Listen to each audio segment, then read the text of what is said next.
Realiti kemanusiaan di kehidupan, di sisi keletihan sepanjang hari berlangsung aktiviti.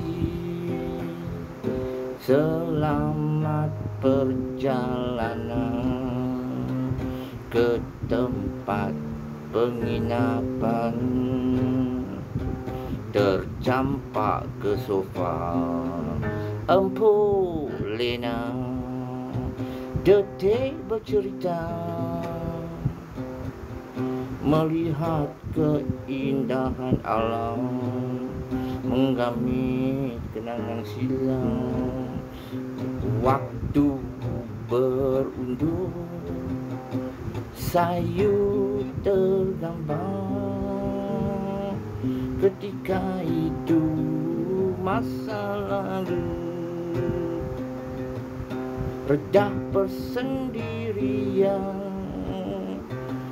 ke daerah perancangan, merentas desa di Batas Maya. Tiba-tiba deras hujan, tak upaya mengarus ke hadapan, terhenti langkah, berlari ke arah Anjung. Ratak sepi berhampiran, kosong tak berpenghuni pandangan. Di satu sudut berteduh, di situ saat menanti hujan surut ternguap-nguap dengan secepat kilat.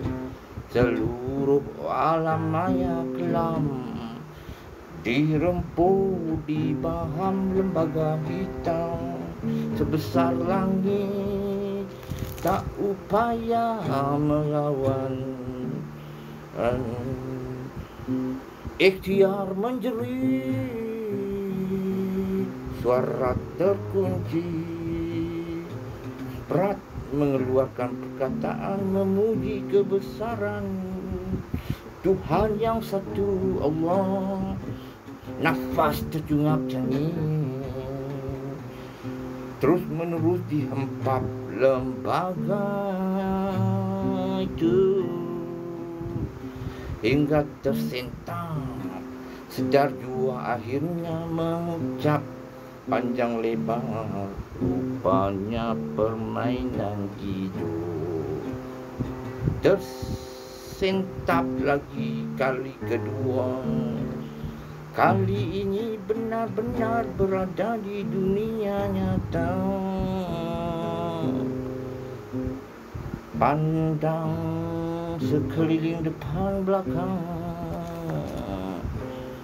sebuah tragedi di belasah ngeri, hanyut mimpi, berpaut mimpi yang panjang.